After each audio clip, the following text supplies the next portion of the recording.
뭘 조사실 기다리고 있어? 안은 마시지 숨이 않고. 막힐 정도로 적막했습니다. 책상을 마주한 대대장이 얼굴을 붉히며 악을 뭘 기다리고 썼습니다. 있어? 마시지 않고. 이거 조작이야. 전현이 다 꾸며낸 거라고. 그의 손이 탁자를 세게 내려쳤습니다. 하지만 그 순간 제 손에 쥔 작은 녹음기에서 낯익은 목소리가 흘러나왔습니다. 괜히 설치다간 군 생활 좆된다. 알겠어? 순식간에 방안이 얼어붙었습니다. 조사관의 시선이 곧장 대대장을 향했고 그는 눈을 부릅뜨며 헛웃음을 지었습니다. 장난하지 마. 그건 농담이야, 농담. 그러나 아무도 웃지 않았습니다. 웃음 대신 싸늘한 정적이 흘렀습니다. 그 일이 있기 전까지 오늘의 사연 마지막에 엄청나게 재밌는 장면이 들어있으니 꼭 끝까지 봐주세요. 순간 울컥하고 감동하고 온몸이 전율하고 찌릿찌릿하면서 눈물 날 뻔했습니다. 마지막 장면 기대해주세요. 여유 되신다면 구독과 좋아요, 알림 설정까지 해주신다면 정말 감사하겠습니다. 마지막에 이벤트 내용도 있습니다. 그럼 이야기 시작합니다. 제 군 생활은 억지 웃음과 모욕으로 가득 차 있었습니다. 그리고 모든 건 그날 회식 자리에서 시작됐습니다. 술잔이 빙빙 돌던 회식 자리였습니다. 긴 테이블 위엔 소주병과 맥주잔이 뒤엉켜 있었고 한쪽에선 이미 취한 중대장이 코를 골며 쓰러져 있었습니다. 누군가는 억지로 노래를 흥얼거렸고 누군가는 빈 젓가락만 만지작거리며 시간을 흘려보내고 있었죠. 저는 잔을 손끝으로 굴리며 조용히 앉아 있었습니다. 괜히 잘못 웃거나 괜히 말 한마디 잘못 내뱉었다간 눈밖에 날 게 뻔했으니까요.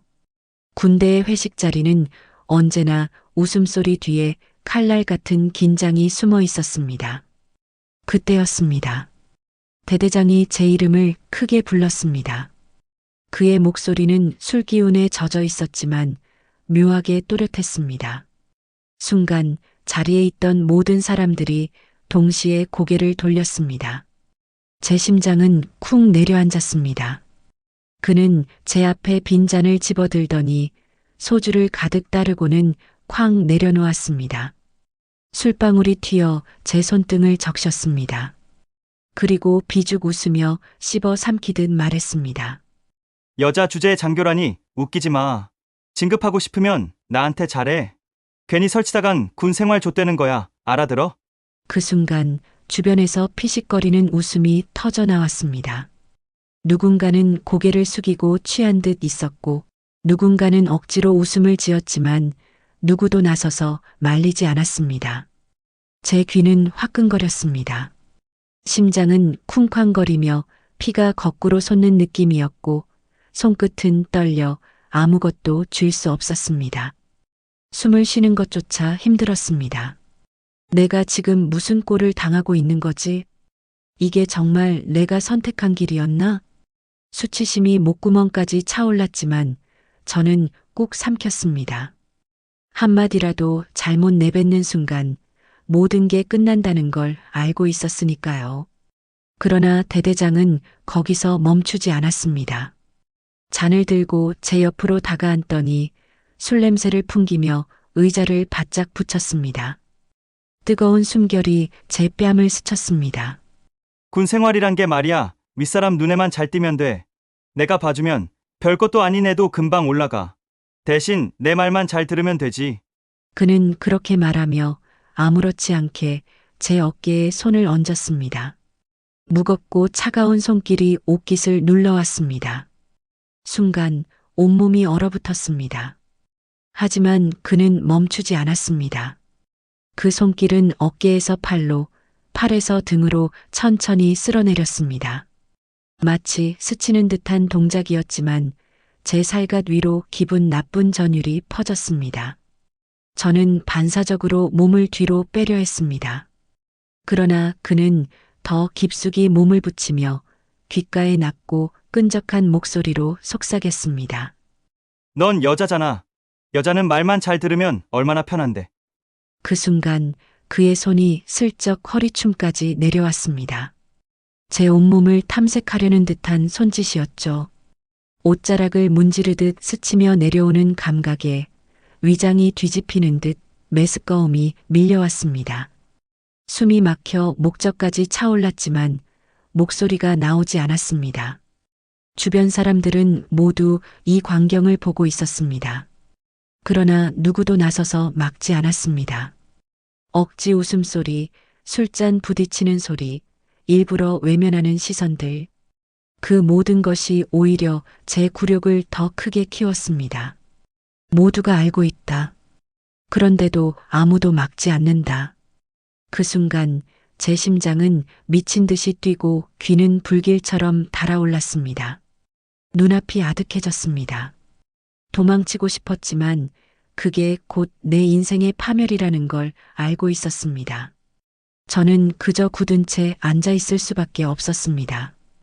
회식 다음 날 아침 눈을 떴을 때부터 머릿속이 복잡했습니다. 술 기운은 이미 빠져나갔지만 전날 들었던 그 말들이 귓가에서 떠나질 않더군요.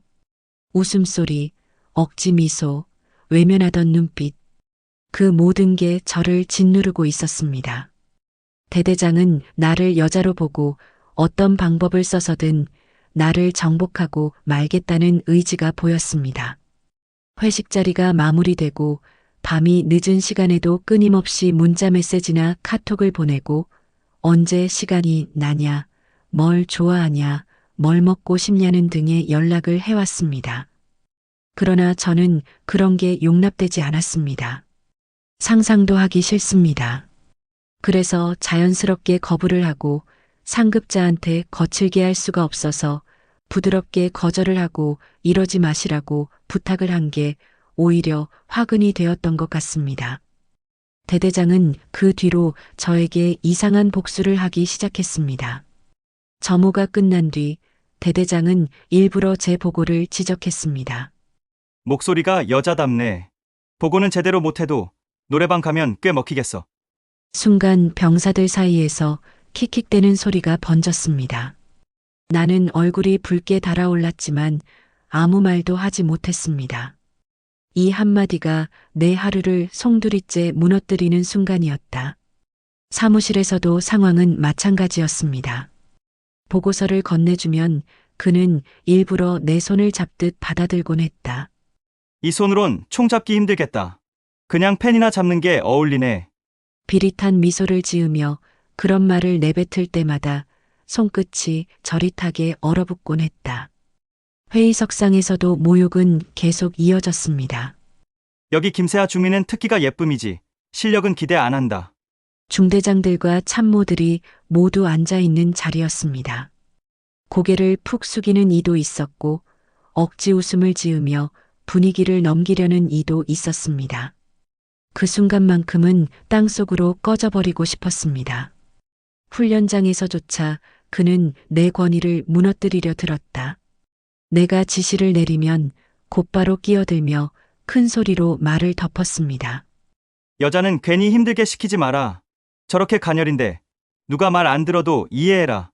대원들의 시선이 등을 파고드는 느낌이었습니다. 나는 애써 무표정을 지었지만 속은 이미 갈기갈기 찢어지고 있었다. 밤이 되면 침상에 누워도 눈을 감을 수 없었습니다. 귀는 여전히 그의 숨결에 젖어 있었고 어깨를 짓누르던 손길은 악몽처럼 되살아났습니다. 몸은 식은땀으로 젖었고 손은 이불을 붙잡은 채 부르르 떨리곤 했다. 언제까지 이런 꼴을 견뎌야 하지? 내가 왜 여기서 이런 취급을 받아야 하는 거지? 내면의 독백은 점점 절규에 가까워졌습니다. 그의 모욕은 하루, 이틀이 아니었습니다. 숨쉬듯 자연스럽게 매일 반복되었다. 점호에서, 보고에서, 회의 자리에서, 훈련장에서 그가 뱉는 한마디, 비아냥거리는 웃음, 사람들 앞에서의 시선. 그 모든 것이 조금씩 나를 짓눌렀습니다. 나는 점점 무너지고 있었습니다.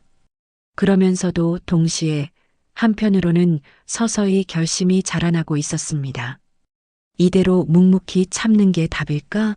아니면 언젠가 끝장을 내야 하는 걸까? 그 질문이 목구멍까지 차올라 숨조차 가쁘게 만들었습니다.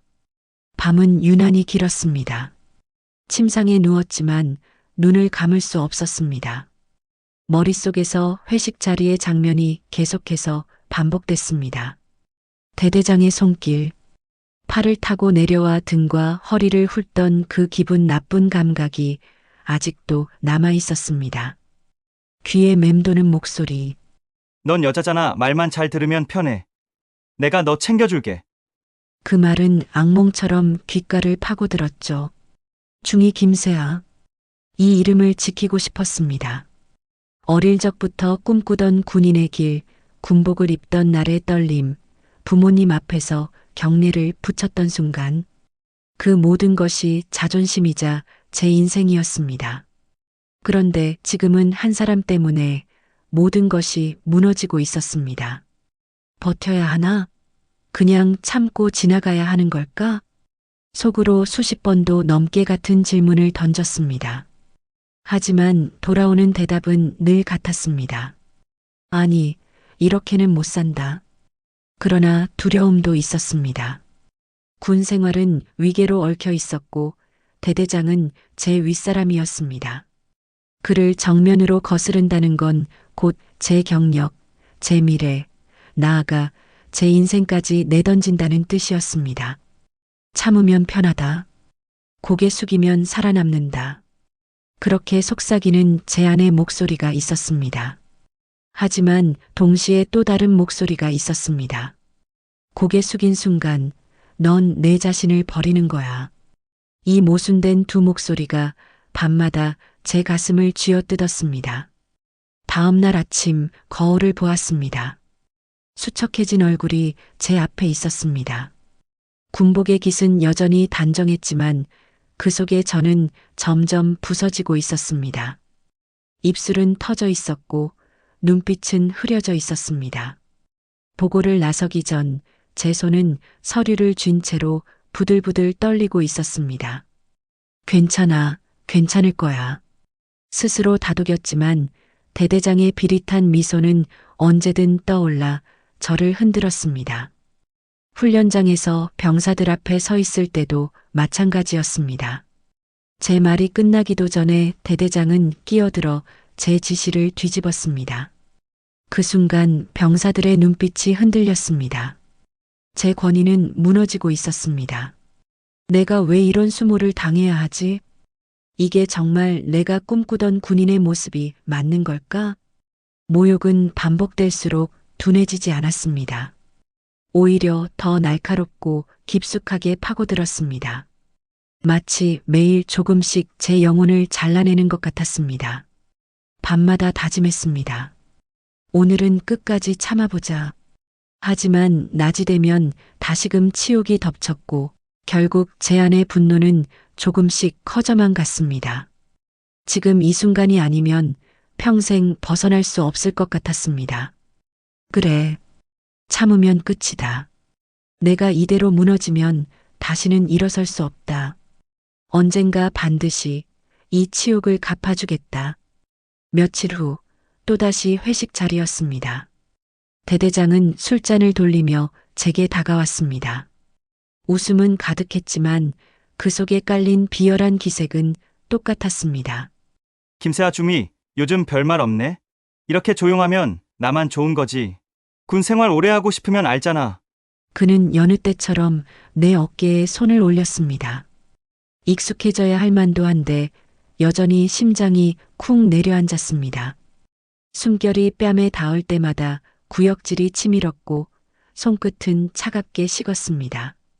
순간 마음속에서 무언가가 끊어졌습니다. 이제는 안 된다. 더는 못 참는다.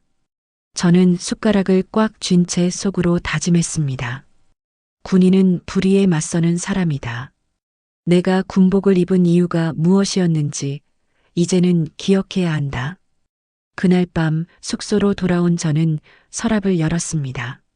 안에는 오래전부터 가지고 있던 작은 녹음기가 들어 있었습니다.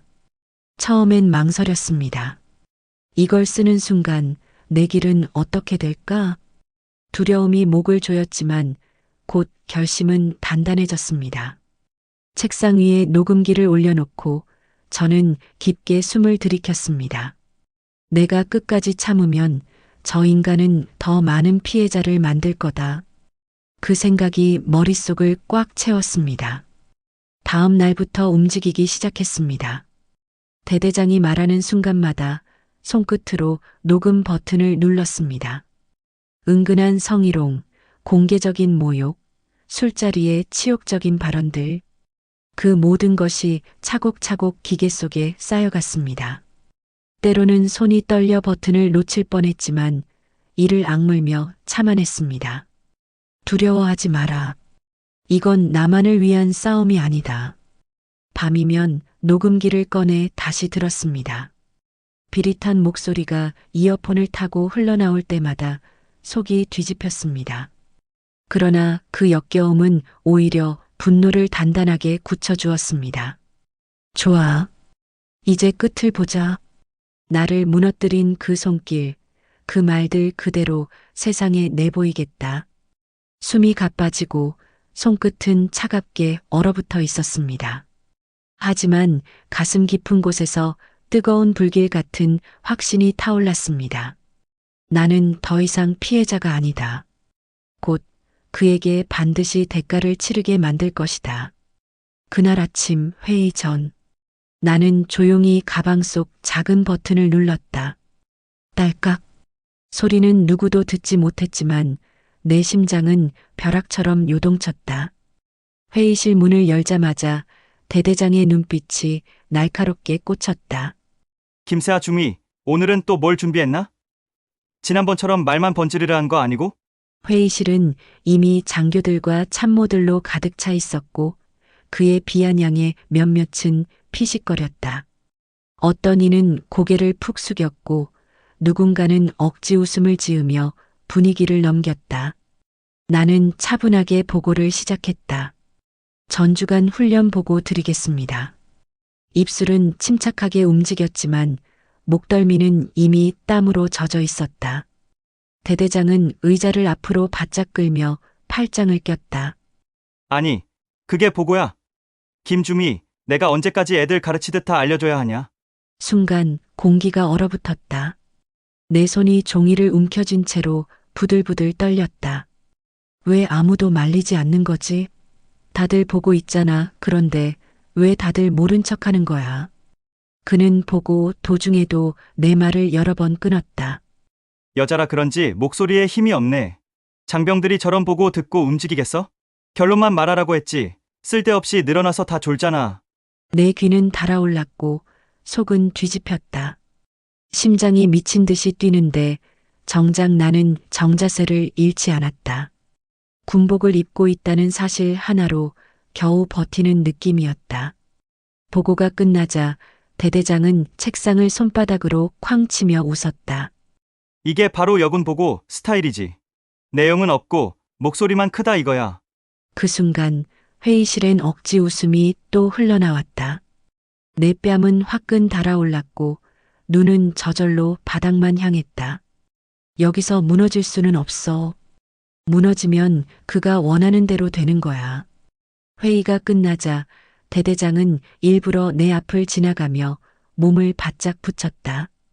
어깨가 스치고 숨결이 귓가에 닿았다. 김중위, 오늘도 잘 봤다. 앞으로도 기대하지. 목소리는 낮았지만 귓속을 파고드는 불쾌한 진동이 뇌리를 후벼 팠다. 나는 정자세로 서 있었지만 발끝은 이미 바닥을 파고들 듯 움츠러들고 있었다. 주변에서 사람들은 서류를 챙기느라 분주한 척했지만 그들 중 누구도 내 눈을 보지 않았다. 복도를 따라 걸어 나오는데 다리가 땅에 닿는 감각이 사라진 듯 흔들렸다. 내 가슴 속에서는 한쪽이 얼음처럼 식고 다른 한쪽은 불길처럼 타올랐다. 언제까지 이 치욕을 삼켜야 하지?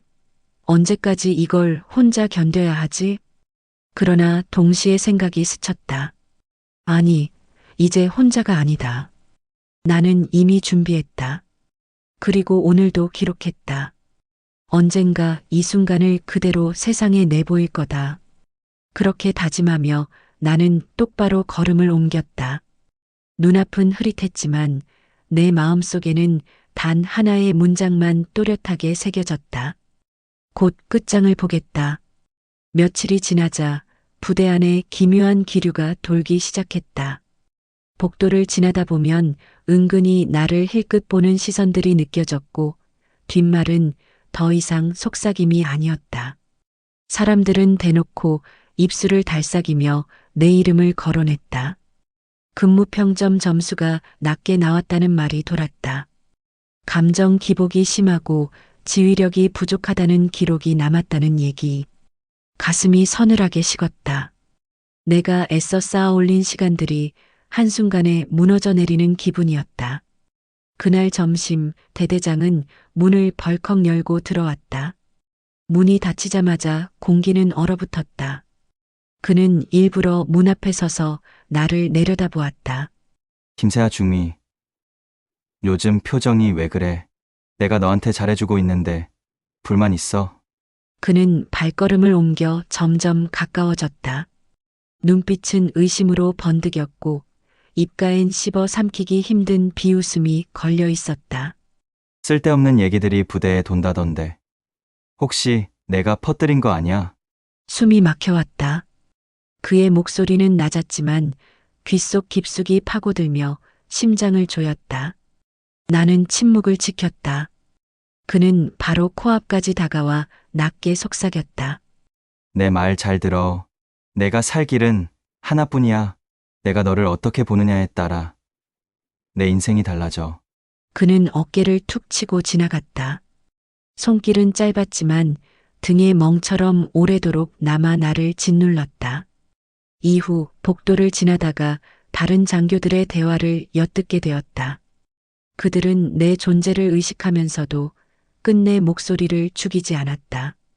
세아는 능력은 괜찮지만 여자는 원래 감정적이라는 말.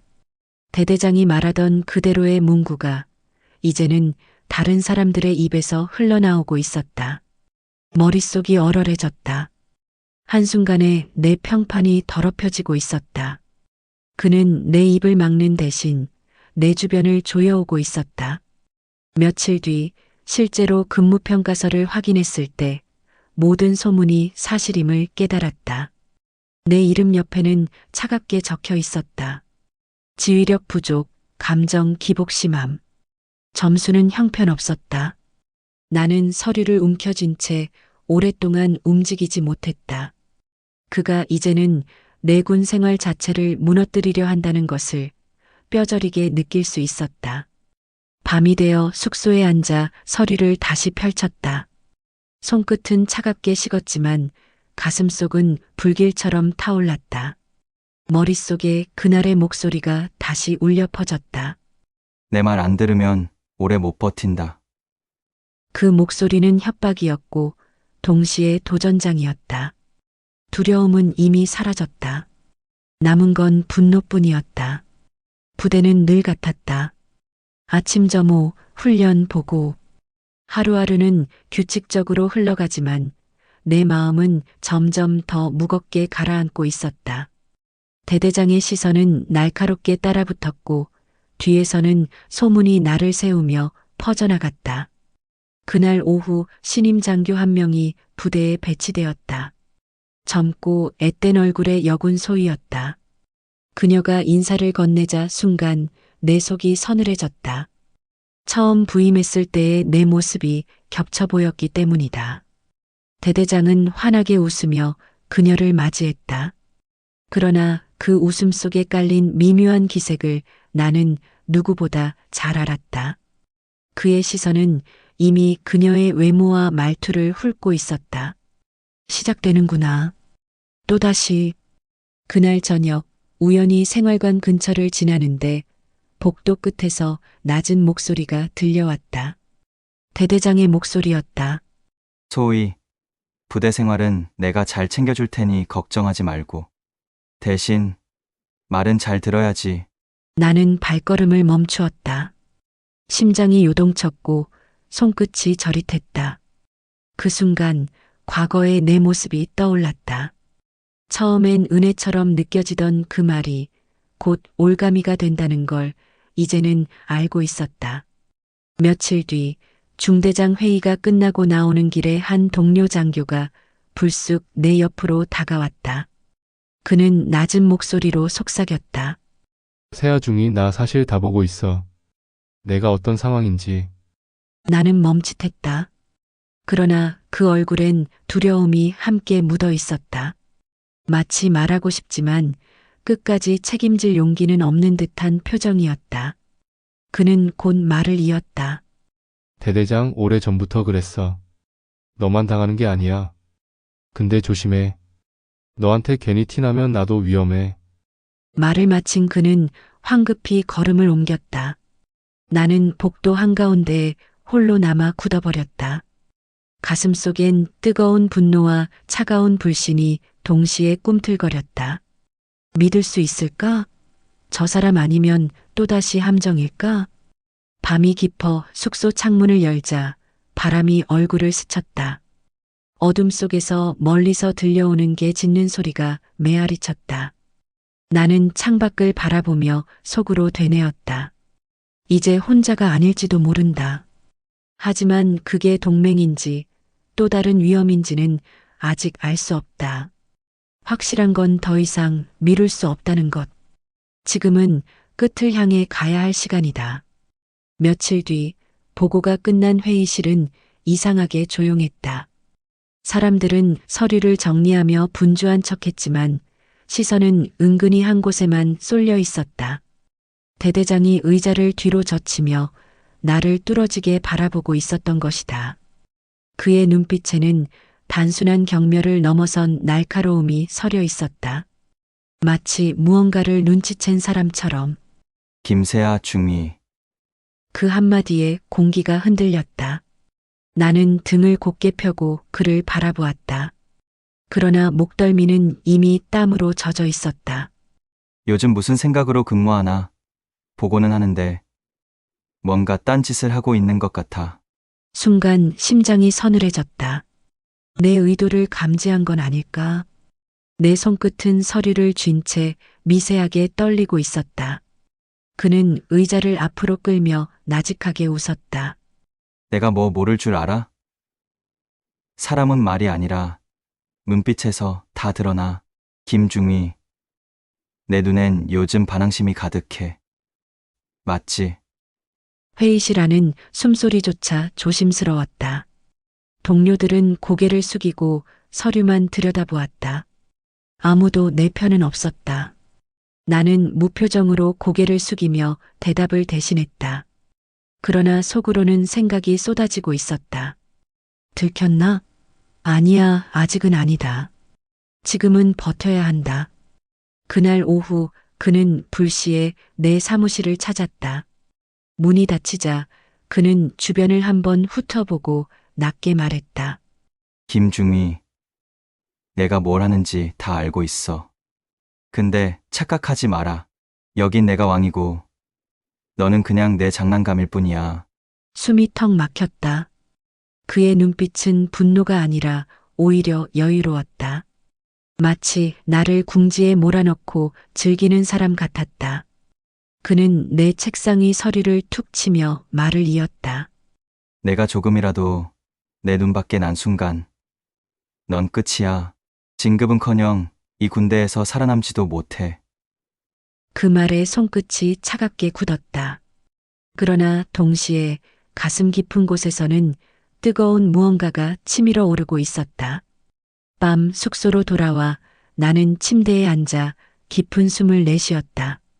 눈을 감으면 그의 목소리와 눈빛이 다시 떠올랐다. 그리고 또다시 어둠 속에서 낮은 속삭임이 맴돌았다. 내가 너를 어떻게 보느냐에 따라 내 인생이 달라져. 손끝이 떨렸지만 이번에는 두려움 대신 결심이 자리했다. 그래, 이제 끝이다. 더 이상 피하지 않는다. 그는 스스로 파멸의 길을 걷게 될 거다. 장교 회의실은 이미 장교들로 가득 차 있었다. 서류를 넘기는 종이 소리, 억눌린 기침, 잔뜩 긴장한 발자국 소리만이 공기를 채웠다. 나는 보고서를 품에 안고 자리에서 일어섰다. 심장은 느리게 두드리는 듯 했지만 그 울림은 점점 빠르게 고조되었다. 보고를 시작하자 대대장은 곧바로 팔짱을 끼고 내 목소리를 끊었다. 김세아 중위, 또 장황하게 늘어놓는군. 이래서 내가 여군을 못 믿는다고 하지 않나. 그 한마디에 회의실 안 공기가 흔들렸다. 시선이 일제히 내 얼굴에 꽂혔고 누군가는 고개를 숙였다. 몇몇은 억지 웃음을 흘리며 분위기를 무마하려 했지만 그 웃음조차 내 뺨을 때리는 모욕처럼 다가왔다. 나는 잠시 숨을 고르고 보고를 이어갔다. 수치와 자료, 훈련 상황, 모든 것을 정리해 준비한 대로 차근차근 말했다. 그러나 대대장은 다시 책상을 손가락으로 두드리며 비웃음을 던졌다. 장교라면 목소리에 힘이 있어야지. 이런 태도로 장병들을 지휘하겠나? 다들 보라. 이게 여군의 현실이야. 순간 머리끝까지 피가 확 치솟았다. 내 뺨은 화끈 달아올랐고 손끝은 종이를 움켜쥔 채 미세하게 떨렸다. 그러나 나는 눈을 내리깔지 않았다. 지금 무너지면 끝이다. 무너지는 순간 그가 원하는 대로 되는 거다. 그는 내 반응을 기다렸다는 듯 더 목소리를 높였다. 김중위, 솔직히 내가 여기 앉아 있는 게 부담스럽다. 능력은 둘째 치고 저 눈빛이 마음에 안 들어. 뭔가 감추는 게 있는 사람 같단 말이지. 회의실 안이 다시 술렁였다. 나는 아무 말도 하지 않았다. 심장은 뛰고 있었지만 내 눈빛은 흔들리지 않았다. 그래, 내가 원하는 건 내 굴욕이다. 하지만 나는 끝내 삼켜내겠다. 지금은 아니다. 내 차례는 곧 온다. 그의 비웃음이 회의실을 휘감았다. 김세아 중위, 내 자리 여기서 끝일지도 모르겠군. 그 말은 칼날처럼 날아와 가슴을 깊이 찔렀다. 숨이 막히고 목이 조여왔지만 나는 그대로 정자세를 유지했다. 그 순간 내 안에서는 오히려 차갑고 단단한 무언가가 자리 잡았다. 회의가 끝나자 사람들은 하나둘 서리를 챙기며 자리를 떴다. 누군가는 내 어깨를 스치고 지나가면서도 눈길조차 주지 않았다. 마치 내가 이미 실패자로 낙인 찍힌 사람인 양 모두는 침묵 속에 나를 외면했다. 나는 홀로 남아 빈 의자들을 바라보았다. 어색한 웃음과 차가운 침묵이 남긴 잔향이 여전히 회의실 안을 떠돌았다. 그리고 마음속 깊은 곳에서 단단한 결심이 솟아올랐다. 좋아. 오늘은 내가 이겼다. 하지만 오래가진 못할 거다. 너는 지금 내게 굴욕을 줬지만 곧 그 굴욕을 고스란히 되갚아 받을 것이다. 나는 종이를 가방에 천천히 넣으며 자리에서 일어섰다. 발걸음은 무거웠지만 그 속엔 흔들림 없는 다짐이 섞여 있었다. 내가 끝내 보여주겠다. 이 싸움은 이제 시작일 뿐이다. 부대 전체가 숨을 죽인 듯 조용했다. 시차를 앞두고 막사복도마다 왁자지껄하던 소리도 사라지고 사람들의 걸음걸이조차 묵직해졌다. 연병장은 물을 잔뜩 뿌려 먼지가 가라앉아 있었고 바람에 펄럭이는 태극기 소리만 들릴 뿐이었다. 창문 유리에는 닦아낸 흔적이 반짝였고 생활관 침상 위 담요들은 줄 맞춰 각이 잡혀 있었다. 모든 게 준비됐다는 듯 그러나 그 속에선 알 수 없는 긴장이 팽팽하게 흘렀다. 나는 거울 앞에서 제복 단추를 다시 확인했다. 허리까지 내려온 줄이 곧게 펴져 있는지 모자, 챙이 삐뚤지 않은지 거울 속 눈빛은 흔들리지 않았다. 어제까지의 불안과 피곤은 모두 뒤로 밀려났다. 오늘은 다른 날이었다. 강당 안은 이미 인원들로 가득했다. 앞줄에는 상급부대 지휘관과 참모들이 나란히 앉아 있었고 중간 줄에는 장교들이 정자세로 앉아 있었다. 뒤쪽엔 간부들과 부사관들이 서류철을 들고 조용히 속삭였다. 작은 기침 소리, 종이 넘기는 소리, 그리고 마이크의 피드백 음만이 간간히 울렸다. 곧 대대장이 단상으로 올라섰다. 그는 제복을 펄럭이며 어깨를 쫙 펴고 천천히 마이크 앞에 섰다. 여유 있는 웃음, 지나친 자신감이 얼굴에 드러나 있었다. 이번 훈련은 제 지휘 아래 성공적으로 진행되었습니다. 목표 달성률은 예상치를 크게 초과했으며 장병들의 사기도 그 어느 때보다 높았습니다. 그의 목소리는 당당했다. 그러나 그가 내뱉는 성과는 모두 내가 준비했던 자료에서 나온 것들이었다. 화면에 띄워진 슬라이드, 문장 표현 하나까지 낯설지 않았다. 그는 손짓을 하며 그래프를 가리켰다. 보시다시피 초반에 제가 기준을 정확히 잡아두었기에 중간 변수가 있었음에도 흔들림 없이 나아갈 수 있었습니다. 이는 저의 지휘력이 만든 성과라 할 수 있습니다. 강당은 조용했지만 몇몇 장교들의 시선이 서로 교차했다. 모두가 알고 있었다. 저 수치와 문장, 누가 밤새워 정리한 것인지. 그러나 누구도 쉽게 입을 열지 못했다. 내 차례가 불렸다. 나는 자리에서 일어나 단상 앞으로 걸어갔다. 군화굽이 바닥을 일정한 간격으로 두드렸고 그 소리가 공기 속으로 길게 이어졌다. 김세아 중위, 보충 보고를 하라. 단상 옆에 선 나는 서류를 펼치고 차분하게 설명을 시작했다. 훈련 과정에서 발생했던 실제 상황, 그리고 대응 과정. 내 목소리는 흔들리지 않았고 문장들은 매끄럽게 이어졌다. 그 순간 대대장이 끼어들었다. 그 정도면 충분하다. 세부적인 건 여기 계신 분들이 다 아실 필요 없다. 이미 내가 보고드린 대로다. 그는 미소를 띠며 내 쪽을 흘끗 봤다. 그러나 그 말은 결국 내 입을 막겠다는 신호였다. 잠시 공기가 무거워졌다. 나는 시선을 떨어뜨리지 않고 말을 이어갔다. 다만 보고드린 내용과 실제 현장 상황 간의 차이가 있어 추가 설명이 필요합니다. 강당이 살짝 술렁였다. 앞줄에 앉은 지휘관이 고개를 들었고 몇몇 참모들의 펜 끝이 멈췄다. 대대장의 표정이 굳어졌다. 김중위, 내가 뭐라고 했나? 이미 보고는 끝났다. 그만해! 목소리 톤이 낮아졌고 단상 옆 마이크가 순간적으로 울렸다. 객석의 공기마저 얼어붙는 듯했다. 하지만 나는 물러서지 않았다. 준비한 자료를 넘기며 말의 속도를 유지했다. 화면에 새로운 슬라이드가 올라갔다. 훈련 중 발생한 변수 시간대와 조치 결과가 간단히 정리된 표였다.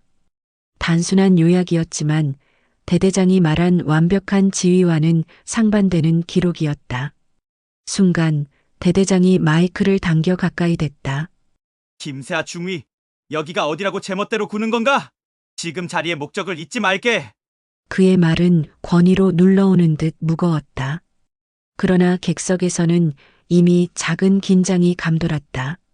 장교 몇 명이 서로 눈빛을 교환했고 참모 한 명은 아예 몸을 앞으로 기울였다.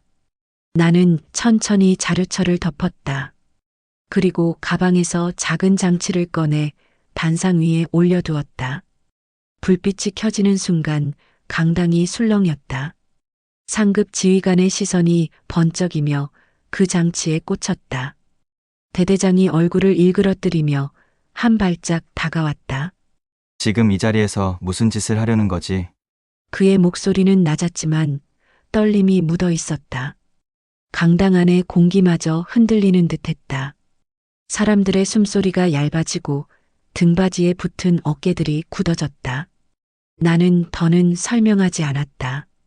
붉은 불빛이 전멸하며 깜빡였다. 그리고 강당의 모든 시선이 단상 위 단 두 사람에게로만 모였다. 강당은 정막에 잠겨 있었다. 나는 준비해온 서류철을 덮고 곧장 가방 속에서 작은 장치를 꺼냈다. 손바닥만 한 녹음기였다. 불빛이 켜지는 순간 공기는 날카롭게 갈라졌다. 대대장은 여전히 여유로운 표정이었다. 방금까지 나를 깎아내리며 웃음소리를 유도했던 그 얼굴. 하지만 내 손 위에서 붉게 전멸하는 불빛을 본 순간 그의 미소가 아주 미세하게 흔들렸다. 김중위, 여기가 어디라고 장난질이야? 그가 먼저 마이크를 움켜쥐고 목소리를 높였다. 그러나 이미 주목은 내 쪽에 쏠려 있었다. 나는 천천히 버튼을 눌렀다. 찰칵. 잠시의 정적 후 스피커에서 굵고 낮은 남자의 목소리가 흘러나왔다. 괜히 설치다간 군 생활 좆된다. 알겠어? 순간 강당 안의 공기가 가라앉았다. 숨을 들이마시는 소리마저 또렷했다. 앞줄에 앉아있던 연대장, 대령 계급장을 단 사나운 눈빛이 곧장 대대장을 향했다. 대대장은 벌떡 일어나 마이크를 잡았다. 이거 조작이야. 저 여자가 꾸며낸 거라고. 농담을 저렇게. 그만. 연대장의 짧은 재지가 울려 퍼졌다. 그의 목소리는 낮았지만 강당을 가득 메울 만큼 무게가 있었다. 나는 이어폰을 꽂지 않았다. 모두가 들으라고 꺼낸 증거였다. 다시 버튼을 눌렀다. 여자 주제에 장교라니 웃기지 마. 진급하고 싶으면 나한테 잘해. 나한테 잘하면 군 생활이 편해질 거야. 그러니까 이리 가까이 와봐, 김중위. 몇몇 장교들의 얼굴이 굳어졌다. 방금까지 억지로 웃음을 짓던 참모 한 명이 펜을 떨어뜨리며 고개를 들었다. 누구도 웃지 않았다. 대대장은 얼굴이 시뻘겋게 달아올라 발을 구르듯 앞으로 나섰다. 연대장님, 저건 술자리에서 나온 농담입니다. 다들 아시지 않습니까? 분위기 맞추려고. 그러나 연대장은 그의 말을 끊었다. 농담인지 아닌지는 조사로 확인한다. 지금 이 자리에서는 더 이상 말하지 마라. 강당 뒷줄에서 작은 술렁임이 일었다.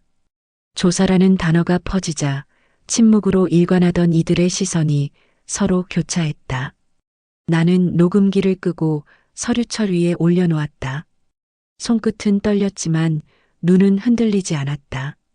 오늘 이 순간을 위해 지난 수개월간 손끝으로 눌렀던 버튼의 기록이 여기에 있었다. 연대장이 의자를 밀고 일어서자 강당의 모든 이가 기립했다. 대대장, 그리고 김세아 중위. 양측은 이 자리에서 더 말하지 말고 바로 조사실로 이동한다. 이건 연대 차원의 사안이다. 순간 대대장이 헛웃음을 흘렸다. 연대장님, 이건 별것도 아닌. 지금부터는 내 지휘하에 진행한다. 군기를 농담으로 치부하지 마라. 연대장의 목소리는 차갑게 잘라냈다. 그 길로 회의는 파행으로 끝났고 사람들은 삼삼오오 흩어졌다. 그러나 그들의 발걸음엔 묘한 기류가 실려 있었다. 방금까지 대대장 편에 서 있던 듯 보였던 몇몇 장교조차 눈을 피하며 강당을 빠져나갔다. 나는 가방을 둘러매고 연대 헌병대 조사실로 향했다. 문을 열자 낯선 공기가 가득했다. 벽시계의 초침 소리, 두꺼운 서류철, 낡은 나무 의자의 삐걱임. 숨이 막힐 듯 적막한 공간이었다. 앉아. 연대장이 직접 자리를 지키고 있었다. 그의 표정은 단호했다. 대대장, 방금 들은 발언이 사실인가? 대대장은 여전히 억지 웃음을 지었다. 예, 하지만 그건 정말 농담이었습니다. 나는 그의 말을 끊듯 서류철을 열고 타임스탬프가 적힌 메모를 내밀었다. 날짜, 장소, 참석자 발언 모두 기록되어 있습니다. 오늘 들려드린 건 일부일 뿐입니다. 연대장이 눈을 내리깔며 천천히 페이지를 넘겼다. 방 안의 공기는 얼어붙었다. 대대장이 결국 책상을 치며 소리쳤다. 이건 모함이야. 저 여자가 승진하려고 꾸민 거라고. 그때 연대장이 고개를 들며 짧게 말했다. 조사관, 녹취 파일 체증하라. 오늘부터 대대장은 직무에서 배제한다. 순간 방 안의 공기가 무너졌다. 대대장은 벌떡 일어나 항의했지만 이미 헌병대 장교들이 다가와 그 옆에 섰다. 나는 숨을 깊게 들이마셨다. 두 다리가 무겁게 굳어 있었지만 가슴 한켠에서 오래 묻어두었던 불길이 조금씩 풀려나고 있었다. 조사실 밖으로 나와 복도를 걸을 때 몇몇 장교들이 내 쪽을 흘끗 보았다. 그들의 눈빛엔 놀람, 두려움, 그리고 아주 희미한 존경심이 섞여 있었다. 파문은 이미 시작되었다. 그리고 나는 알았다. 이 싸움은 이제 돌이킬 수 없다는 것을. 조사실의 공기는 여전히 무거웠다. 책상 위에는 녹취록 사본과 평정표, 각종 보고서가 차곡차곡 쌓여 있었다. 흰색 형광등 불빛이 서류 위에 번들거림을 만들었고 초침 소리는 한 박자씩 긴장감을 더했다. 연대장은 자리에 앉아 두 사람을 번갈아 보았다. 한쪽에는 여전히 억지 미소를 지으며 팔짱을 낀 대대장, 다른 쪽에는 서류철을 곧게 세운 채 침묵을 지키는 나. 오늘은 대질 조사다. 연대장의 목소리가 낮게 울렸다. 양측의 주장을 동시에 듣고 증거와 대조한다. 불필요한 언성은 허락하지 않겠다. 대대장이 먼저 고개를 끄덕였다. 예. 연대장님, 말씀드렸듯 저건 전부 술자리에서 나온 농담입니다. 다들 분위기를 아시지 않습니까? 군인 사회에서 그 정도 말은 흔한. 연대장의 손이 테이블을 두드리며 그를 끊었다. 흔하다고 정당화되지 않는다. 군기는 농담으로 무너뜨릴 수 있는 게 아니다. 나는 숨을 고르고 입을 열었다. 녹취에는 술자리만이 아닙니다. 점호 직후 공식 회의석상 그리고 훈련장에서도 같은 발언이 반복됐습니다. 내가 서류철에서 한 장을 꺼내 앞으로 밀자 연대장이 받아들고 눈을 좁혔다. 근무 평정, 지휘력 부족, 감정 기복 심함. 그 옆에는 대대장의 서명과 날짜가 선명히 남아 있었다. 대대장, 이 평정은 무엇인가? 연대장이 묻자 대대장은 코웃음을 쳤다. 사실 그대로 평가한 겁니다. 여자는 감정 기복이 심하니까요. 그게 지휘력에 영향을 미친 건 사실 아닙니까? 순간 방 안의 공기가 싸늘해졌다. 나는 차분히 다른 문서를 꺼내 들었다. 같은 시기에 작성된 작전평가 보고서입니다. 제 지휘하에 훈련 목표 120% 달성. 당시 보고 라인에는 대대장님의 결재가 있습니다. 연대장이 두 문서를 나란히 놓았다. 그리고는 천천히 고개를 들었다. 어떻게 같은 시기에 한쪽은 우수 성과로 보고하고 다른 쪽은 지휘력 부족으로 기록했나? 대대장은 목을 가다듬으며 대꾸했다. 성과는 있었지만 그게 본인 능력 때문이란 보장은 없죠. 제 지휘 아래에서 나온 결과니까요. 그의 말이 끝나자마자 연대장의 눈빛이 날카로워졌다. 그렇다면 왜 본인의 브리핑에서 김중희의 보고 내용을 그대로 사용했나? 그래프와 문장까지 동일하지 않던가? 대대장은 순간 말문이 막혔다. 잠시 후 억지 미소를 지으며 고개를 저었다. 자료는 다 부대 공용입니다. 제가 가져다 썼다고 해서 문제될 게 있습니까? 문제가 된다. 연대장의 목소리가 방을 울렸다. 나는 다시 한번 숨을 고르고 손끝으로 작은 녹음기를 눌렀다. 보고는 제대로 못해도 노래방 가면 꽤 먹히겠어. 짧고도 잔인한 목소리가 흘러나오자 조사관의 펜이 멈췄다. 대대장이 급히 손을 내저었다. 아니, 그건 분위기 맞추려고 한 소리. 연대장이 손바닥을 들어 그를 제지했다. 충분하다. 위계에 의한 성희롱 발언이 반복적으로 확인됐다. 게다가 평정 기록과 브리핑 자료까지 상충된다.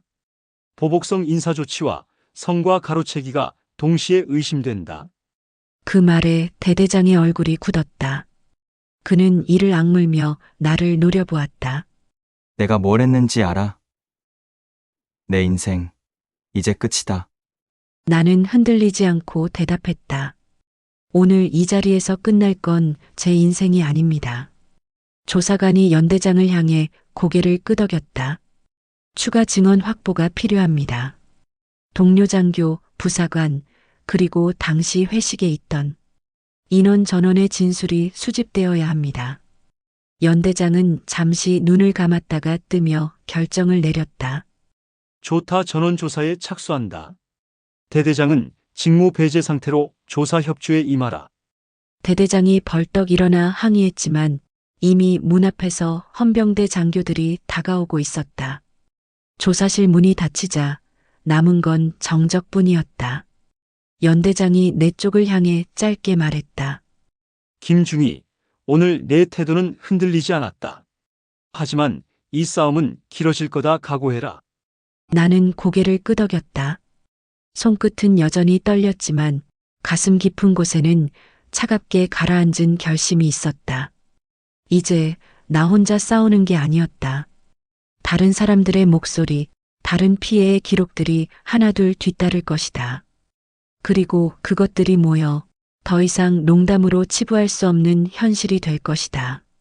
조사실의 문이 닫힌 뒤 며칠 부대 안의 공기는 낯설 만큼 가라앉아 있었다. 누구도 대놓고 말을 꺼내진 않았지만 복도를 지날 때마다 느껴지는 힐끗거림과 낮은 속삭임은 분명 달라져 있었다. 처음엔 다들 믿지 못하는 눈빛이었다. 정말? 저 중이가 그런 걸 했다고? 아니야, 대대장님이 그럴 리가 있나. 그런 귓속말이 오갔지만 시간이 흐르면서 속삭임은 방향을 바꾸었다. 조사관들이 장교와 부사관들을 불러 하나씩 진술을 받기 시작한 것이다. 처음에는 모두 입을 다물었다. 기억이 잘 나지 않는다. 술자리 분위기였다. 농담이었다 같은 무난한 답변뿐이었다. 그러나 녹취록과 기록이 차례로 제시되자 분위기가 서서히 균열을 보였다. 가장 먼저 입을 연 건 한 중대장이었다. 그는 조사실 의자에 앉아 오랫동안 침묵하다가 결국 한숨을 내쉬었다. 사실 저도 들었습니다. 그날 회식 자리에서 대대장이 김중희에게 했던 말, 그냥 농담이라고 치부했지만 분명 불쾌한 말이었습니다. 그 한마디가 나비 효과처럼 번졌다. 다른 장교들이 조금씩 용기를 내기 시작했다. 저도 보고 중에 대대장이 끼어들며 여군이라 목소리가 약하다고 비아냥거리는 걸 들었습니다. 훈련장에서 대대장이 김중희를 노골적으로 무시하는 걸 목격했습니다. 솔직히 저도 불편했지만 괜히 나섰다간 저까지 불이익을 받을까 두려웠습니다. 증언은 하나둘 늘어갔다. 처음엔 머뭇거리던 부사관들도 목소리를 보탰다. 보고서 건네줄 때마다 일부러 손을 잡듯이 받는 걸 여러 번 봤습니다. 노래방 자리에서 노골적인 발언을 했습니다. 우리도 다 들었습니다. 그제야 흐릿하던 구름이 거치듯 사건의 실체가 조금씩 드러나기 시작했다. 그러나 모두가 입을 연 건 아니었다. 어떤 이들은 여전히 눈치를 보며 침묵을 택했다. 그들에겐 대대장의 권위가 아직도 두려운 벽처럼 남아 있었다. 하지만 이미 균열은 생겼다. 침묵이 다수를 지배하지 못하게 된 것이다. 며칠 뒤 조사관은 또 다른 장교를 불러냈다. 이번엔 내가 처음 부대에 왔을 때부터 함께 근무했던 선배 소령이었다. 그는 의자에 앉자마자 얼굴을 돌리며 낮은 목소리로 말했다. 저도 압니다. 대대장이 오래전부터 그래왔다는 걸. 김중희만이 아닙니다. 순간 조사실 공기가 흔들렸다. 다른 피해자도 있었다는 말인가? 조사관이 물었다. 소령은 잠시 머뭇거리더니 고개를 끄덕였다. 예. 여군 장교가 부임할 때마다 비슷한 일이 반복됐습니다. 다만 그 누구도 끝까지 맞서지 못했을 뿐입니다. 결국엔 전출을 가거나 조용히 입을 닫고 넘어갔습니다. 그 증언은 새로운 파문을 불러왔다. 단순한 개인 간의 갈등이 아니라 구조적으로 묵인되고 반복된 문제라는 사실이 드러난 것이다. 연대장은 보고서를 넘기며 얼굴을 굳혔다. 이제는 농담으로 치부할 문제가 아니다. 반복적, 상습적 행위로 보인다. 군 전체에 보고해야 한다. 그 말에 대대장은 조사실에서 책상을 치며 소리쳤다. 거짓말이다. 전부 꾸며낸 거다. 나를 모함하려는 것뿐이야. 그러나 그 소리 뒤로 이어지는 건 더 많은 목소리였다. 술자리에서 직접 들었습니다. 공식 회의에서 김중희를 조롱하는 걸 다수 목격했습니다. 그 사람은 항상 그런 식이었습니다. 증언은 마치 폭포처럼 쏟아져 나왔다. 대대장의 얼굴은 점점 창백해졌다.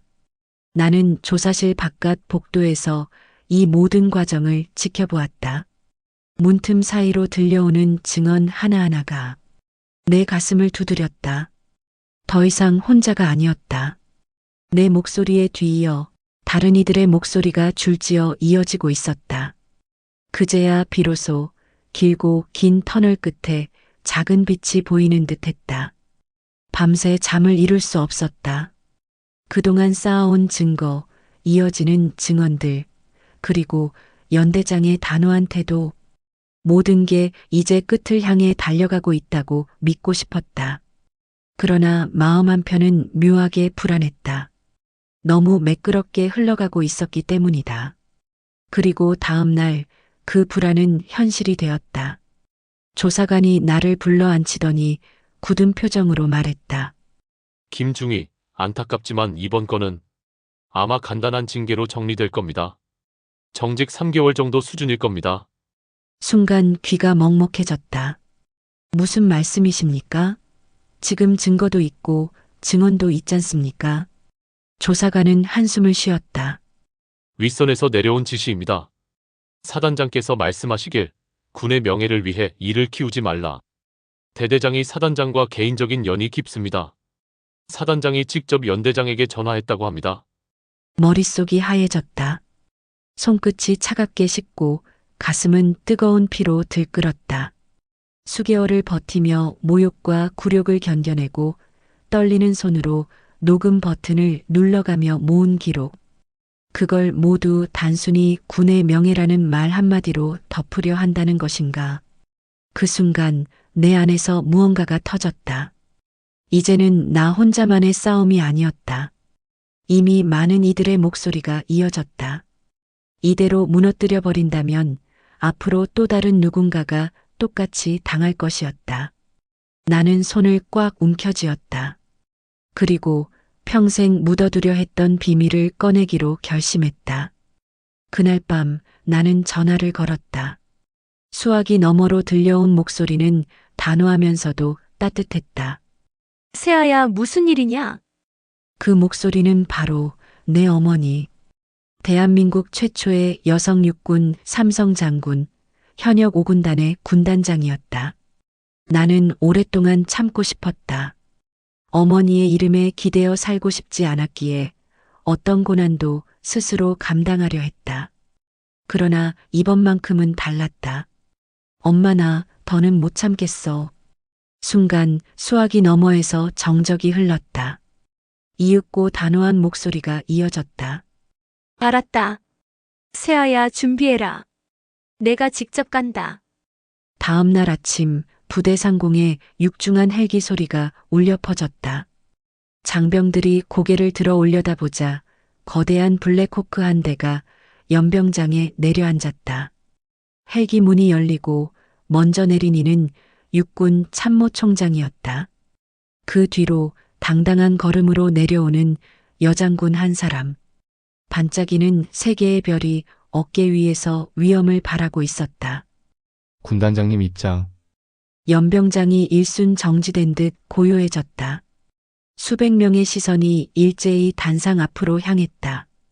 나는 강당 뒤편에서 그 모습을 바라보며 숨을 고르지 못했다. 내 어머니가 나를 위해 직접 이곳에 와 있었다. 조사실은 다시 꾸려졌다.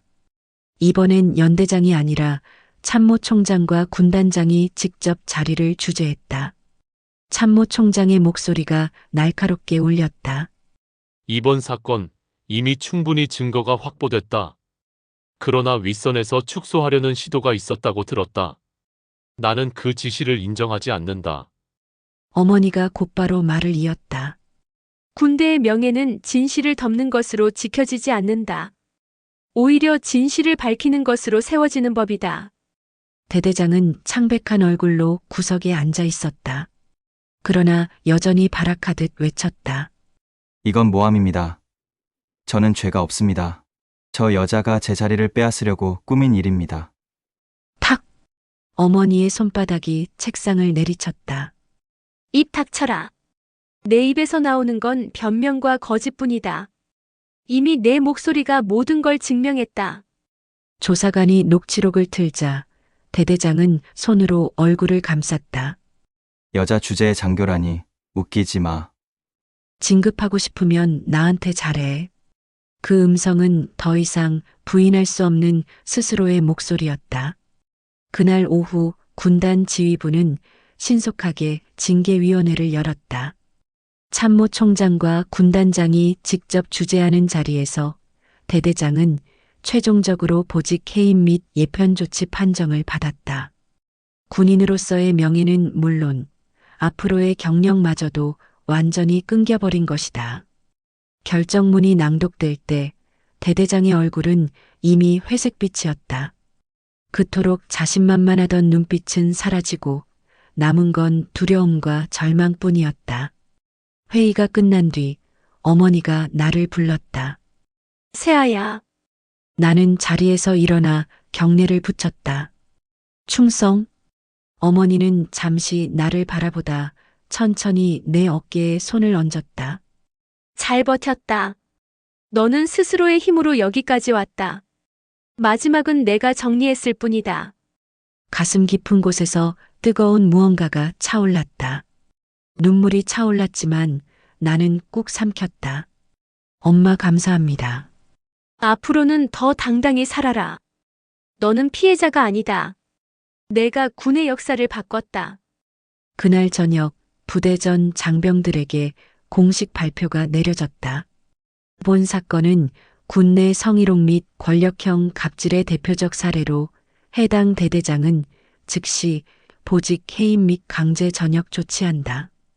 피해자는 보호받으며 향후 동일 사례가 반복되지 않도록 정군의 교육 및 제도 개선을 시행한다. 병사들과 장교들이 각기 다른 표정으로 발표를 들었다. 누군가는 고개를 숙였고 누군가는 숨죽여 안도의 한숨을 내쉬었다. 그러나 모두가 알았다. 오늘이 단순한 징계 이상의 날이라는 것을. 나는 연병장을 걸어 나왔다. 하늘은 붉게 물들어 있었다. 몇 달간 나를 짓눌렀던 모욕과 두려움, 불면의 밤들이 한순간에 흩어져 갔다. 더는 피해자가 아니었다. 나는 내 이름 김세아라는 이름을 지켜냈다. 그리고 그 순간 군의 역사도 한 발자국 앞으로 나아갔다. 여러분, 오늘 이야기 어떻게 보셨나요? 긴 군 생활 속에서 불의와 싸우는 한 사람의 용기, 그리고 결국 정의가 바로 세워지는 순간까지 끝까지 지켜봐 주셔서 감사합니다. 혹시 이 이야기가 조금이라도 가슴에 남았다면 구독과 좋아요 꼭 부탁드리고요. 보고 계신 지역이 어디신지 댓글로 작성해 주세요.